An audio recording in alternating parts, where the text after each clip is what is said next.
this evening. So this is our Columbus Area Solar Co-op. We just launched on Monday of last week, and this is our first virtual 101. I'm Mariah Williams. I live here in the greater Columbus area. I'm on the west side of town. So that happens to be my home on the right side of the screen. I went solar through the 2020 co-op long before I worked for Sun. So I completely believe in the process and what we talk about and everything. And I've been there, done that. So I'm happy to have you all here going to do this with me tonight. So a bit of housekeeping before we dive into any official information. Whenever you join, we had you muted, and we'd prefer if you stay that way, just so that everybody will be able to hear me presenting throughout the evening clearly. Please do submit any questions you have in the chat. Fatima, my coworker, is hanging out behind the scenes here, and she will be answering those questions as they come in. And any of them she doesn't have information readily available on, she'll be saving for the end of our presentation, and we'll go over all of those at the end. We are recording this evening, so if I'm so entertaining that you want to watch it back, you'll be able to in just a couple days because we'll send out that link. And if you do know somebody that missed this evening, this link will be available for everybody's viewing pleasure. So before we dive in, a special thank you to our partners. We pair up with the City of Columbus through the Sustainable Columbus Division, Green Columbus, Impact Community Action, and the Mid-Ohio Regional Planning Commission. And then we have some minor partners who do some support work for us, and those are the Ohio Environmental Council, Power a Clean Future Ohio, Green Energy Ohio, and Drive Electric Columbus. So, who is Solar United Neighbors? We are a vendor neutral national nonprofit, and that just means that whenever we're helping you with this information and presenting everything, that we do not care who you use to go solar on your rooftop or what equipment that you end up with, that we're there to support you no matter what it is you're using, because we just want to help people go solar safely and make educated choices. We help people with those choices. We help you guys to join together so that you have support with throughout the process.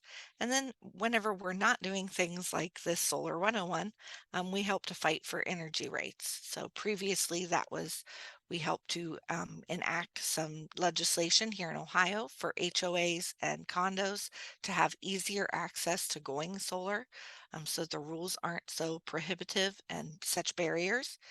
And then we also work on other policy. So, how did Sun get started? Back in 2007, our founder, Anya, was at home one evening and her son, Walter, came in and said, "Hey, mom, I just watched this film called An Inconvenient Truth. And I think we ought to do something about this stuff that I heard about, and maybe we should go solar on our rooftop." And Anya was like, "That sounds like a good plan." She started looking into it and realized that it was a whole process, that there was a bunch of red tape there in DC for her to go solar. And she said, if we're cutting this for our own house, how about we get our neighbors together and cut that red tape for everybody and make it an easier process? And so in the end, they had 50 homes that went solar together. And that was our very first co op. And once we had that established for that neighborhood, other neighborhoods started saying, "Hey, how did you do this? How can you help us do this?" And so, DC Sun got started. So far, our national impact has been that we've started working in 12 states, DC, and Puerto Rico. We have had more than 7,000 families go solar with us in 350 plus of these solar co-op programs, and that equals 65 megawatts of solar on rooftops. Here in Ohio, our program got started in 2015. We've had 667 households go solar with us. That has helped to invest about $13.8 million through those local solar installers that are getting that additional business because of those programs. That also helps to create about 126 jobs because if we're not having those additional installations going on, nobody gets hired to work those things. And a bunch of other fun facts have been balanced out because of those solar installations. We also work for equity. We know that here and everywhere else across the country that the energy system needs updated and modernized, and it needs to be one whenever that's happening that is fair and equitable. Here in the Columbus area, part of the way that we do that is by working with Impact Community Action. They have a program called Empowered where they are training students to go out and do those clean energy jobs. Here you can see some of the students out at a job site learning about a rooftop solar installation. We also make sure that we are reaching out to all members of the community by, having virtual 101s at different times a day, offering recorded ones, and going out to different, libraries and public venues that are in all areas of our neighborhood. And then here is a picture that we just added. So this was from our launch just last week. This is one of our previous homeowners surrounded by all the smiling faces of the city departments that help to make these kind of programs come to life and help out all of our residents. We also work on, like I mentioned before, legislation. Here in Ohio, we're currently working on a piece called community solar. That would be where if your home doesn't end up being a great fit for solar, that you could go solar by purchasing energy from a solar field. In most cases, for community solar, these are smaller sets of the arrays. So they'll be on top of churches, warehouses, over parking lots. If you've ever been to the Cincinnati Zoo, they have a really great example of an array that would be community sized. It covers their whole parking lot, which offers shading and protection from some weather whenever you're parking there. And then it offers additional energy as a source. We do not currently have community solar in Ohio, so we're working on it. It's in the House as House Bill 197. It's pretty far along there. We've been through 6 hearings, and we're expecting a vote. Hopefully later this month, it looks like. Senate Bill 247, which is a companion bill to it, so it has matching language, has been introduced. And once we see it move through the House, they'll start picking it up and working there. So if solar doesn't end up fitting on your rooftop, you know, follow up with us on this. We'd love to have you helping support us and sending out, a letter to your representative and senator to let them know that this is something you'd like here in Ohio. So, what are we going to cover today? We're going to start off with solar technology, then we're going to jump into some economics, and last, we'll wrap up with what the solar co-op is and how it works. Throughout the process, the chat is open, and I encourage you, if you have any questions, to pop them in there. I'll take like a brief pause at the end of each section just to, give us a jumping off point, and you can jot down some of your questions that you might not be asking in chat, and we'll open up the floor for those at the end of the event here. So our first section is solar technology. So how do panels work? Solar photovoltaics, which is a long word, so most of the time we just call them solar panels or PV. Those are the thing that we most recognize in our solar systems, and they convert the energy, the light energy that's hitting them, into the electricity that can be used in your home. Each of those panels is made up of several different layers, the primary materials in it being aluminum that helps to keep them lightweight and durable, and glass. And that helps to make them weather resistant so that they're up there and can be on your rooftop safely for 25 or 30 years. That's how long they're usually warranted for. So you can expect them to keep producing energy for a very long time. Inside of that glass and frame, you'll find like your encapsulant, your actual little solar cells, so that these pieces all work together. And then each panel has a little junction box that lets it plug into the other ones and into the greater system as a whole so that that energy can be removed from those panels and placed into use. So one of the parts and pieces that we're going to talk about that you probably don't see or don't know as much about is racking. So there's different types of racking depending on your roof type. Here you can see on a shingle roof where they're working to install the racking and those panels on the racks. This same type of racking with a little different base to it works on a slate roof. So if you do have a slate roof, most of the companies out there will work with slate roofs. Sometimes they have a little different fee to those just because of that different type of racking, but it is something that as long as you let us know ahead of time that we're looking at, a slate roof, we can let the installers know so that you get the appropriate proposal. There are also like standing seam metal roofs. These have a little clamp that holds them onto the roof so that the panels can sit on top of those similar racks. But instead of needing to penetrate the roof surface like they do with a shingle, they just clamp onto those standing seams. There are also ballasted systems. So if you happen to have a flat rooftop, maybe you live in some sort of a converted building where maybe it was a storefront, maybe you have a small business or a nonprofit that you're trying to take solar with our co-op, because those can also go solar in these programs. They might need a ballasted rooftop. So those are weighted systems that hold it down. They're a little bit more modular, so they can be moved a little bit easier if you needed to do some sort of array repairs or roof repairs. So, how do you know if you have a good roof for solar? First up, we have to look at the orientation. So, a southern facing roof is best here in the northern hemisphere. East and west also can be really good depending on the time of the day. So we look at those. If you do have only a north facing roof, maybe you've got, an odd shaped house, or maybe you have a giant tree on the south that shades your whole southern roof, and then, you know, your northern roof would be the only thing available. That is not recommended. It will not be economical. So we don't think that those would be a good fit because you're going to be investing a lot into the solar and not getting as much production out of it. You want to have little to no shading. The tree canopy is super important. We encourage you to keep your trees, but they do mean that not every roof gets enough sun to be a great fit for solar. You want to have enough space for those panels. We're not looking for a ton of space. If you're looking for a small system, something 250 square feet or so will work. But if you've got, a really odd shaped roof, if you live in a castle with a bunch of turrets, if you live in a Dr. Seuss house with 14 dormers up there on the roof and it makes everything these little cut up pieces, those spaces aren't going to be big enough to fit your solar array. So you're not going to be able to do solar as easily there.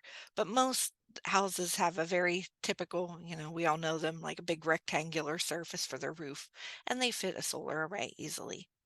And you also want a newer, undamaged roof. We always say that you want to make sure that you have at least 10, if not more, years of life left in your roof, because it does cost an additional fee to have those panels taken down, stored, and then put back up. So if we can help you not have that fee, we would really like to do that. Plus, your installer is not going to want to inherit problems. So if, you are getting a array put on your roof and you already have a bunch of issues and leaking and loose shingles, they're not going to want to put that up there and have those problems be considered their problems. So, you know, we'll be looking at all of those factors whenever we help you see if you have a good roof fit for solar. If you don't have a good roof fit, or if you have a bunch of space and you're wanting to use it up, a ground mount solar array might be another option. Um, this demonstrates, a nice little array next to a house. It lets the people have more solar than they could have fit on their roof. They can also get that perfect solar southern exposure because they get to decide on the direction of it, unlike, your roof is whatever direction it already is laying. In this case, they will do a little bit of trenching, which is usually an additional fee. We ask all of the installers that'll bid on this co-op to disclose that, and we'll have a separate line item for that, just so that if you are considering a ground mount array, you'll have those charges upfront and know what they are. So one of the pieces that we don't see until we get it in our house is an inverter. So, whenever the solar array produces energy, it's producing DC energy. And as you probably are aware, your household items run on AC. So, you need an inverter that takes that energy and takes it from that DC to AC so that your household items can use it. Most often we'll see either string inverters paired with DC optimizers used. That's what's in my personal array. Or you might see micro inverters used. The installer will help you decide which of those two will work best for your system. They are trained in that. They're professionals. They've been doing this for years. I highly recommend listening to them. But if you do have some consideration, if you've done research on your own, or if you're like me and you're married to an electrical engineer who has opinions about it, it's easy to talk to the installer and share those with them and have that discussion at the time. This is a piece that you will already have in your home. So this is your electric panel. If you have a modern panel installed from, like the 80s or so on, if it has those switches and you have space available in it, you probably don't need an upgrade, though you might want one to either have more, electricity available or to, modernize it for some other purposes. But if you have an older panel, if you've still got like those little screw-in breakers in your house, do expect to need to have that electric panel updated whenever they're in there doing your solar. Or if you're like my home was, we had a 150 amp panel and we already had two electric vehicle charging stations on ours. So our panel was very full. So we needed to upgrade our panel so that we would have space available for any future electrification projects, as well as getting the solar to fit into the panel.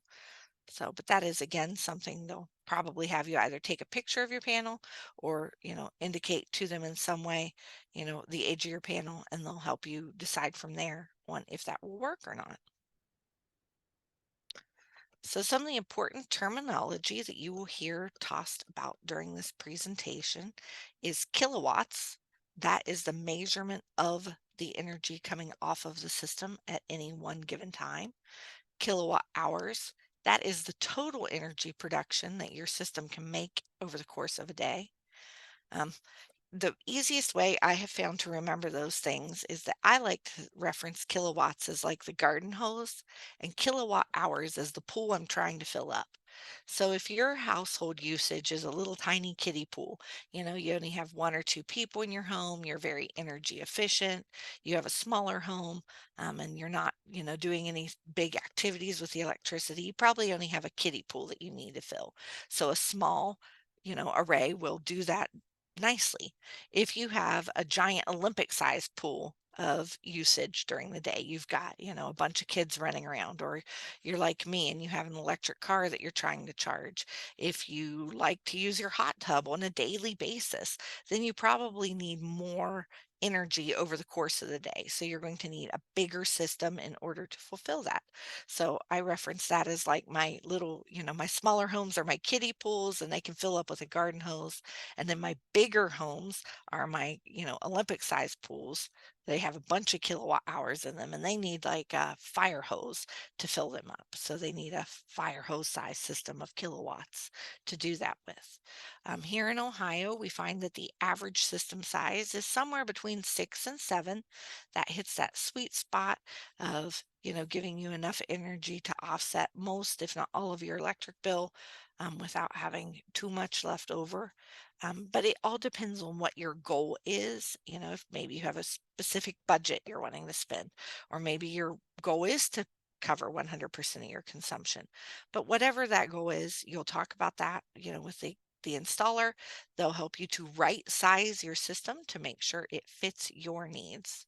So each of those panels, like you can see here pictured, are about 3 feet by 5 feet in measurement. Most of them are coming in at around 350 watts or a little bit better. So a system like this one that's pictured with 12 panels would come in at about a 4.2 kilowatt array. And we've got a nice little model there standing next to them so you can get like a visual perspective one about what a panel size looks like in comparison to a person. So one of the things that you'll learn about and have interest in once you have solar on your rooftop is called net metering. All of our local electric companies here in our area offer net metering. The city of Columbus just passed their policy for it last month. So now even if you are on Columbus Public Power, you have this available, as well as AEP Ohio and AEP Energy and all of the other small delivery services. They offer this too.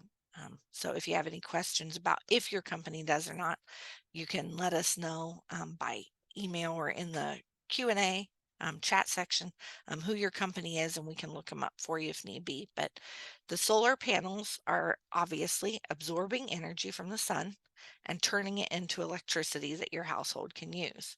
But in some cases during the day, there might come a point where, your 6 kilowatt array is producing away and making all the energy that you use if you've got your TV running and your oven on and you're washing dishes and washing clothes and having light bulbs on in every room in the house because the kids forgot to turn them off.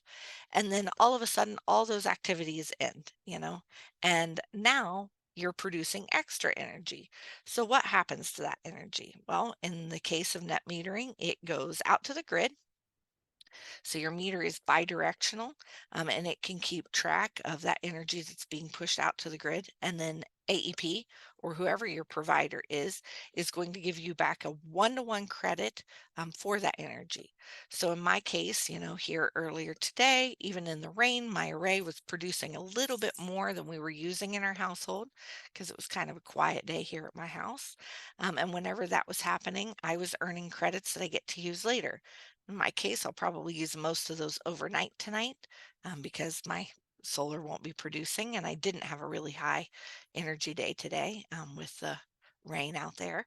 But in the case that I produced a lot of extra credits, they will continue to roll those forward until I use them. So usually that happens in, November or December, January, whenever you're not producing quite as much solar energy. Then you'll have those credits available to help offset bills. So I am already operating on a net zero bill at this point in the year. I started having net zero bills probably in March, I think it was this year, where my bill balanced out to $0. And then I start running energy credits forward from about May, and I'll have enough extra energy credits to help offset my bills through November or so. I have a small bill in December and a small bill in January. And sometimes in February or March, I pick back up with having those $0 bills. But that was a goal I had whenever I put in my array was to offset all of my energy use. So here's what my bill looks like. This is one of my bills from about a year ago.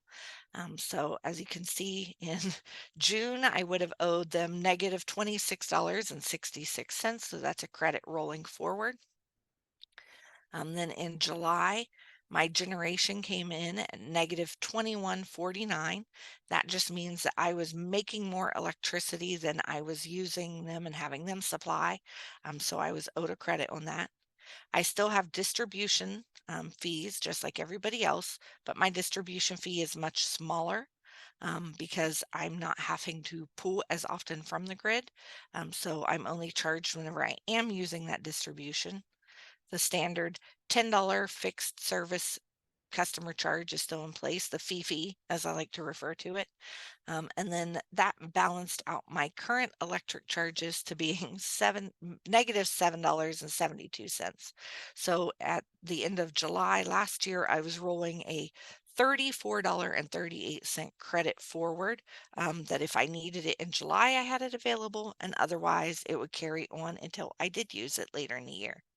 And if you prefer to look at it as your meter usage, you can see that over the evenings and on rainy days, we used 705 kilowatts that were delivered from the grid. And then we pushed 897 kilowatts out to the grid, kilowatt hours out to the grid. So that's how we ended up with that credit. Some optional pieces of equipment that we like to talk about with everybody are some things like a consumption meter. So where we were looking at those numbers a minute ago and seeing, what was delivered and what was received, that doesn't tell the full picture because right then I can't see what my solar was producing inside the house. I'm only seeing what moved through the meter to and from the power company.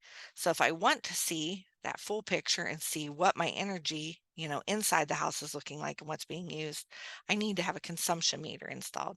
So this is a picture of my consumption meter. So if I take, the panel off of my electric box, these little white things up here at the top that are circled, those are the meter like clips. So those fasten around the main, input and output wires for my electric panel. So then I get a tracking picture of everything that was produced behind the meter inside of my house for my solar and what I used myself before I pushed it out to the grid.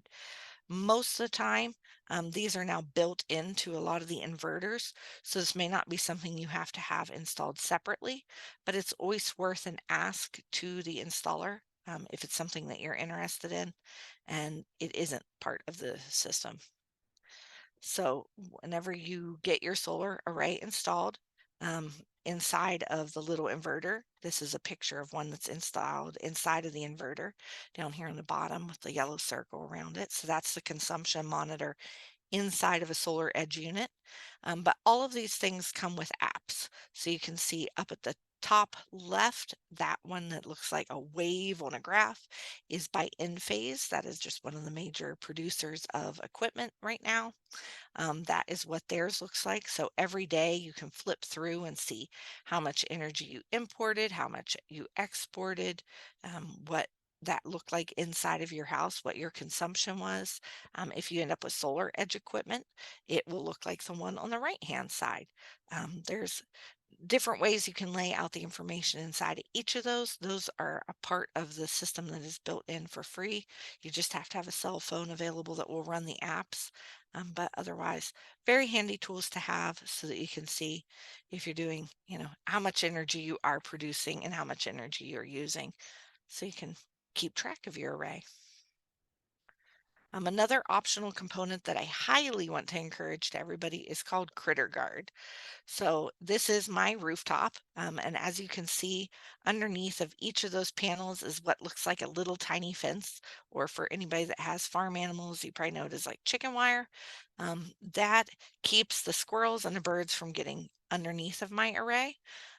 They like to chew on things, the little squirrels do. A lot of those wires, are made with some sort of plastics that they find appetizing for whatever reason, and we don't want them to chew on things. Critter Guard does have a small expense to it, but it is pennies on the dollar compared to the damage they can do. Whenever we're seeing this installed as a whole, I mean, for my whole entire array, it was something like $650.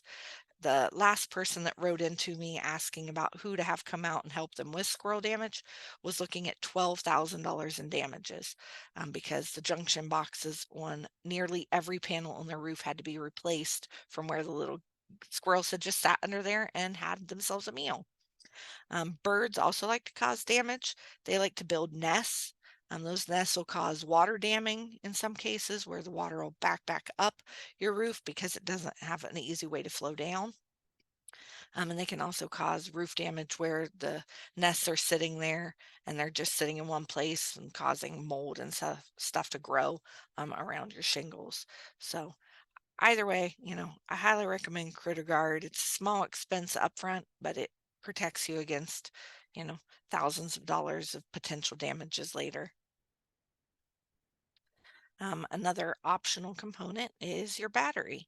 So, what happens if your power goes out and you have solar? Well, whenever the grid goes down, your solar would need to shut off unless you have some sort of transfer switch or battery in place, because otherwise, that excess energy that you were earning those net metering credits for, well, it would go out and tow some linemen.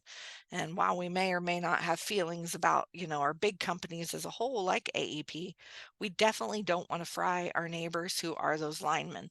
So we've got to protect them from that energy. And so your system will automatically do that. There are some systems now that are they put in something called a dark start battery. It's an in-phase solution where it's a very small battery. It doesn't let you have so much access to energy long term, but it does let you have that transfer switch. So that is something that you can consider. Or if you want to have access to energy overnight, we have this on our house just because I have a sump pump that runs all the time. If you think about rain, my sump pump will start running. And so I got tired of my basement getting a little bit wet, and I said, whenever we get solar, we're getting a battery because that's important to me. If you have other things in your house, like some other critical loads, maybe you have a well pump, or maybe you have grandma on oxygen and you don't want her to turn off in the case of an outage. Maybe you just want to prepare for a zombie apocalypse. We're not judging you if that's what you're into. But, those are all reasons that you might like battery storage. Maybe you live in an area of town. I think Clintonville is a good example that has some frequent outages. And some of those are a little bit longer term. Beautiful area, lots of trees, but those are not always friendly to our power lines. So if any of those are things that you're thinking, batteries might sound interesting to me, you can learn more at solarunitedneighbors.org/storage. And don't worry about writing that down or keeping track of it. If you happen to be looking for it later on our website, if you search for storage or battery or, home backup or any number of keywords that you might think up whenever you're thinking of this, that storage guide is going to pop up because we want those types of materials to be easy peasy for everybody to find. But those are some different things that, you might not have to have in your solar array, but you might think, wow, I'm doing this. It might be a good investment. In this co-op, we're also offering EV charging. So even if you decide it's not the right time for solar, most of our installers they're all certified electricians, obviously, and they're still willing to come out and help you with that EV charging. But if you are getting solar, why not make your own fuel? You know, get yourself an outlet or get yourself an actual charger installed. It's a little bit cheaper to go ahead and have it installed while you've already got somebody out there. You're not having to pay that separate fee for an electrician to show up. You're able to roll it all into one big old total that you can put on your taxes and get back that tax credit because the IRS doesn't look at each individual part. They just look at it as a whole installation. And it lets you future proof your garage or driveway. Maybe you're not thinking about an EV, but maybe you're into making ceramics and you want to get a kiln. Maybe you like to do your own smoking of meats and you want to get one of those big electric smokers. Maybe your Uncle Al likes to come visit and plug in his RV.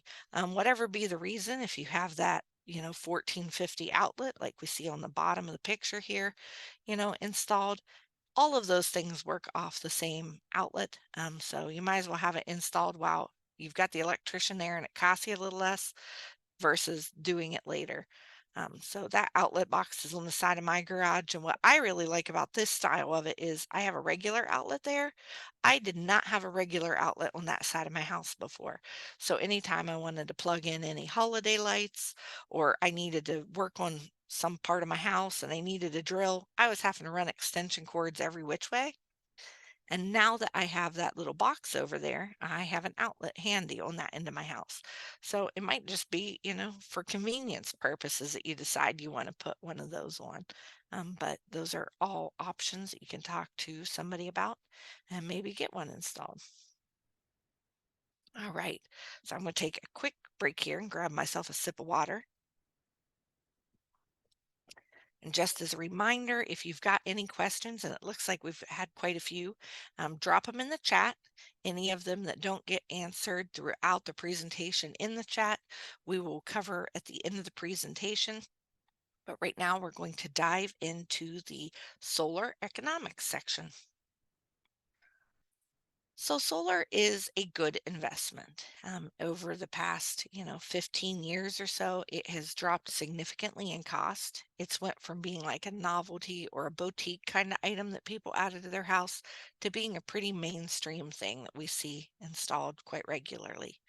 It has a fairly solid return on investment, and that is in part because back in 20 we had the federal tax credit reinstated at 30%.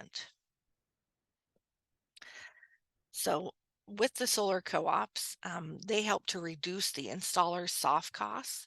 So whenever they're ordering those system components, they cost less to them because we're letting them buy them in bulk. Whenever they hire on people, they're not having to train them and retrain them as they let them go seasonally because we're bringing in extra additional jobs for them, so they're able to keep those guys on throughout the year and even in a lot of cases start hiring more people. I mean, it also helps to lower their overhead on those soft costs like advertising. Most of the companies that we see bidding on our co-ops no longer do, those main advertising methods that we all hate whenever they're popping up in our Facebook feeds or on the YouTube videos that we watch. Um, they don't have to do those because they have such word of mouth through these, programs and classes that we're doing like this, that they don't have that same overhead cost. And each one of those little reductions in what they're spending allow them to offer co-op members a better deal on the installations.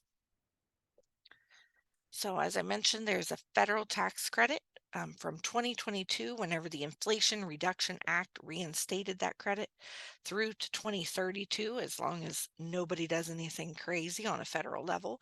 That federal tax credit will remain at 30%. Then in 2033, it will start sunsetting off. It will drop down to 26%, and in 2034, it will be at 22%. And then beyond that, unless somebody worked on reinstating it again, it would sunset off entirely. Um, I don't I don't see anybody's installation taking much beyond this year, so you don't have to worry about that aspect of it. I would encourage you, if it's solar is something that you're considering, given that we are in a presidential election year, there is, the ever minor concern that we all probably have about, who will be our next president or who will continue to be our president. Um, they can make changes to this, so just be aware of that. That's out of our control. Obviously, on our end, we'd love to see it stay in place. If the current administration stays in place, it will stay in place. If there's any other changes, then check back on it if you are registering after this year, just to see where it's sitting at. So let's look at a little bit of an example pricing. So right now we're sitting at about those 5 to 10 kilowatt arrays is what we're going to break down here just because they're nice, easy numbers to do the math on. So here in Ohio, I'm going to have to double check this slide because I seem to have entered West Virginia somehow. But anyways, here in Ohio, our co-op pricing sits at about $2.80 a watt, which means a 5 kilowatt array figures out to about $14,000. Then double that if you're getting the 10, and it would sit at 28,000. On that, you get the federal tax credit. On a 5 kilowatt array, that is about $4,200. And if you're thinking to yourself, I do not have that much tax liability, not to worry. You are able to take portions of it for up to 5 years to get that money back. So let's say that you only have $1,000 in tax liability.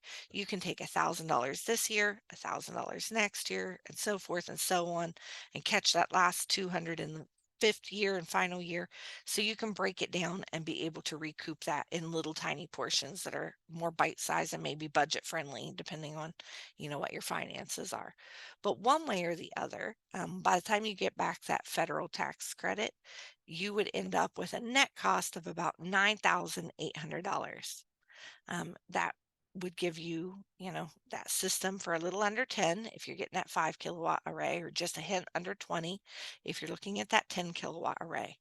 And then what we like to look at is what your estimated electricity savings are. So we think that in the first year that you're going to save about $1,000. That is probably a hint conservative, considering, how much electricity gets generated versus how much you're using.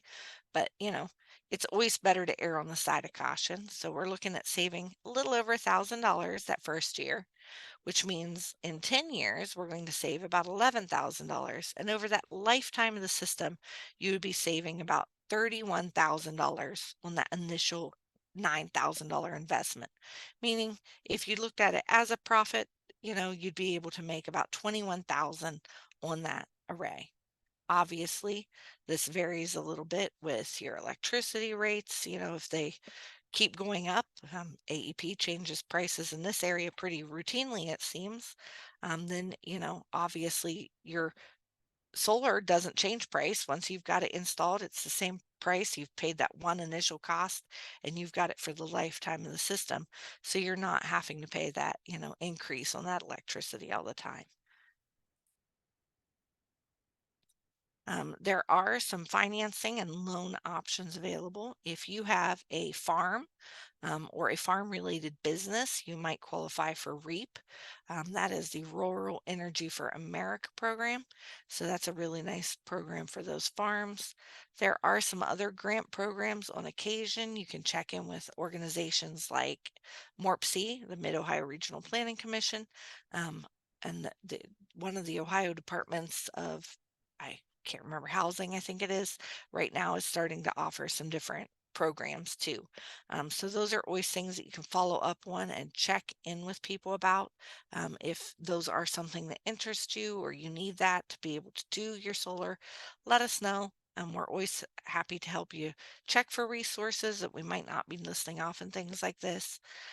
In my case, and a lot of people's case, I decided to use the equity in my home because I had been here 20 years whenever I installed my solar. So I was able to secure a home equity line of credit pretty easily. Some people choose to refinance and then include their solar in that. Some of our installers also offer financing. We do caution you, if the installer is who you're opting for your financing, really look at those rates and what type of percentages or anything that they're charging you for finding that loan for you. You're usually in better shape to use a bank that you're familiar with and get your own loan secured versus using their financing. But obviously, there are some cases where the installers do a really good job with the financing that they use. And then one bank that we do like to recommend is called the Clean Energy Credit Union. They specialize in loans for solar, wind, heat pumps, any type of energy efficiency types of upgrades, electric vehicles that you're doing on your home or, to drive around your home in the case of a vehicle. They have some fair rates, and they have some really great policies that if you are from a community of opportunity, if you're low income or if you fall into the BIPOC community, absolutely approach them because they have special loans that they offer for people from all of those classes. And then we're going to peek at some financing here. If you happen to be able to find yourself a 4% loan, obviously take it and run because that's a great deal right now. Over 10 years, that would mean that you're only paying about $87 a month for your loan. So that would be, you know, not too bad at all. And you're offsetting, approximately $100 a month or so in electricity with that $87 loan, so it works out pretty well. If you were looking at a 7% loan, which is probably a fair bit more average right now, those numbers are on here too, so that you can see about where your payments break down. Um, this all depends on your credit, the size of your system, what interest rate you're given, a number of different factors.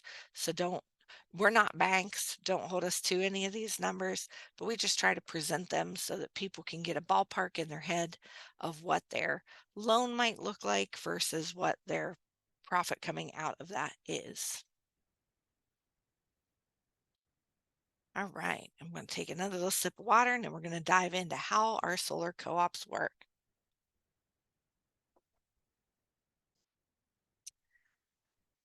So you're here tonight because you've heard about our solar co-op in some way, but you may not know a ton about it.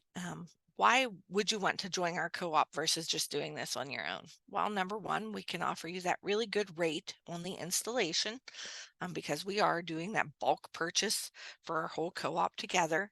While each individual contract is signed by the homeowners and your solar is owned day one by you, it does let you they know that in one geographic footprint, there's a whole group of people doing this at the same time, so they can order for a lot of houses at once.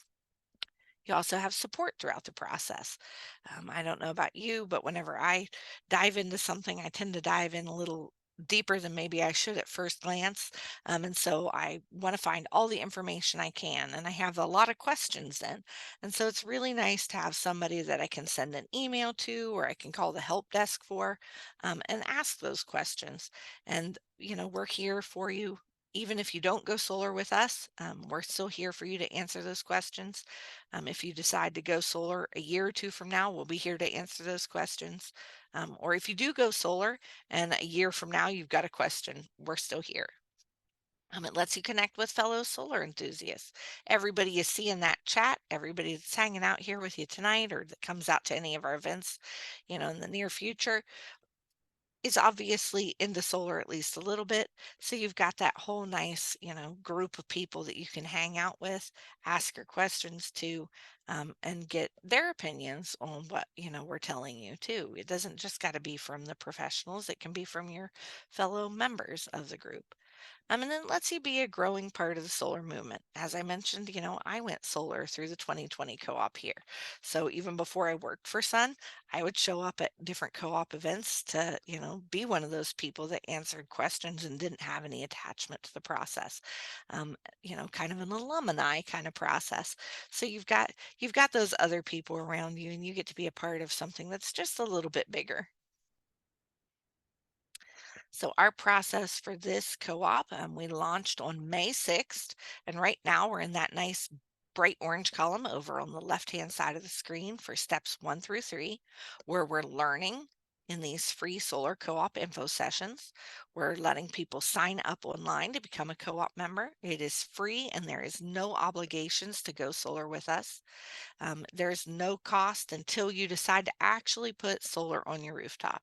And then that money goes directly to the installer. We don't have any hand in that part of it. And we're encouraging people to spread the word. The more people in this, the better deal we usually see the installers offering because they see a bigger group of folks. Um, and so, it never hurts to have your neighbors and your friends do it with you. And then some of the people that are in the process and supporting you. Next up will be step 4. That's whenever we're going to select the installer. So each one of you here this evening has the opportunity available to volunteer to attend our selection committee meeting on June 12th. At that meeting, we will have all of the information available that each of those proposals from those installers came in with.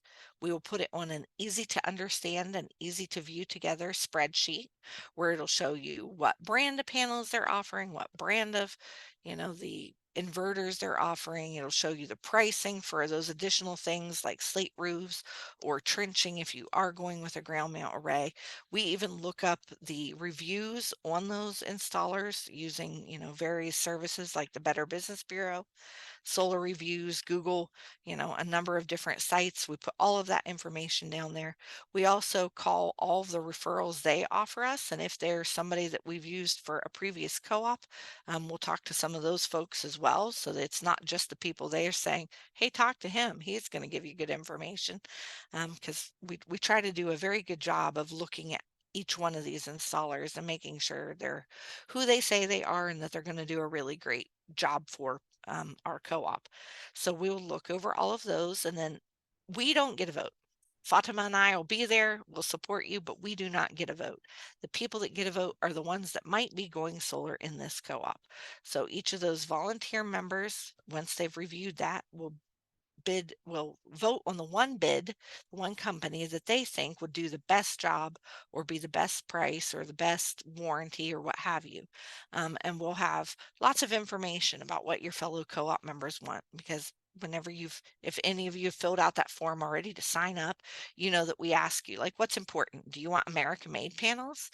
Do you want somebody who hires local people that are trained through the local programs? Do you want a company that has super long warranties? Or do you want a company that has the cheapest price? Do you have a weird roof surface that maybe not everybody works on, and so it's just really important to you that slate roofs are included? We take in all those factors. We make nice little graphs so that those are also easy to view. And then each of the co-op members that's voting remembers those different factors and says, okay, this guy has the best balance because he's got a fair price. He's not the very lowest, but he's pretty close. He's got the longest warranty and he's got a local hiring process. And that's the guy we're going to pick. Or maybe they decide, hey, this guy makes big donations each year to the dog shelter from the, money he makes as profit. And that's really important to us. And whatever it is, it's decided on by your fellow co-op members, and we fully support them doing that. So we've already got the RFP out for this one. So that's why we've been able to set that date for the selection committee, because we're well over 30 members now. So, and then after we pass selection, we enter into steps 5 through 8. We'll still be running some of these classes. There will still be people signing up. Everybody's got the opportunity to join even after we select an installer, through August 26th. That'll be our deadline. That's the last day we'll take in anybody that says, I think I might want to do this. Then you'll be getting from the installer selection date through August and a little beyond, people will be getting individual proposals where if you said, yes, I do want to talk to the installer that we selected, we'll give him your information then and not a day before, that we let them talk to you, give you an individual proposal for your house. If you do like what you're hearing and you do want to do it, you can sign the contract and then you'll get your installation date. And way later, after everybody's been installed, which we just closed out, the last installation just happened from the 23 co-op. So we're getting ready to have a party where we're going to get together. Everybody that went solar, in the 23 co-op will be attending. Several of our alumni will probably attend that went solar through other co-ops. We'll have some food and we'll have some prizes and we'll have a good time, and just let everybody be able to meet other people who decided solar was the right step for them.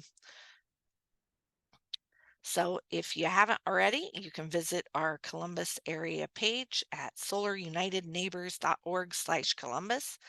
This is what it looked like just a couple days ago. It's got an updated number today, I think of 35 members if I remember correctly. So we're already moving right along considering we're only a week in. We'll keep running these classes and signing some additional people up as we go along. And you can also volunteer with Sun. Let's see if I've got a poll programmed in here. We're going to see if we can launch it. Yes. So if volunteering is something that you like to do, we're always looking for volunteers. If you were out at Earth Day Columbus or Earth Day, the Sustainability Fair at Upper Arlington, or at any of the events, like Rise Up events, a number of other community events, you probably met me and or one of my volunteers. So we have volunteers that come out with us, and you know they can volunteer to do a number of things. Maybe they like to work at tables, or maybe they like to distribute flyers, in their neighborhood. Maybe they just want to share on social media. We have little pre-made posts with like pictures of people who went solar with us that you can post on your group. Maybe they want to volunteer to be a photographer. We're always looking for folks who go out, and take pictures of the solar installations. We like to review each of those homes whenever we get a chance so that we can have people, um, see those pictures and, you know, learn more about it, make sure that that was a good install. And there might even be other creative things we come up with. Maybe your thing is dipping ice cream. So maybe the only time you want to volunteer each year is whenever we have one of those celebrations, and you're going to come out and be our official scooper for the night. Whatever it is, we're happy to have you.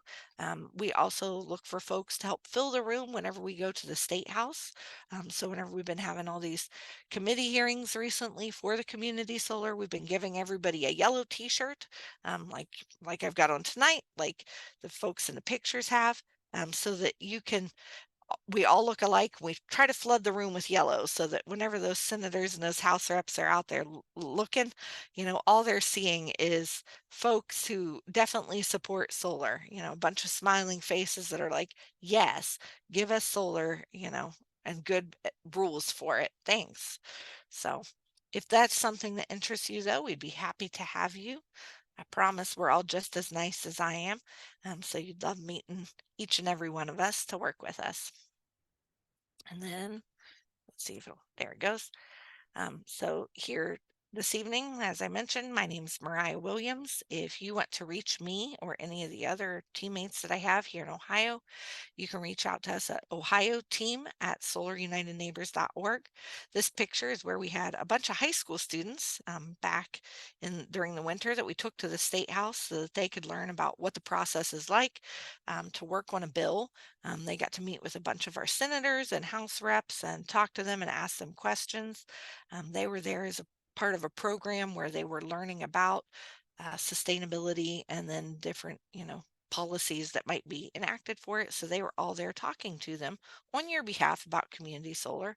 None of them are voters yet, but they will be soon, and we're really glad to have them joining us on that since they obviously look like a very well educated and great group to be coming up and supporting us in the future.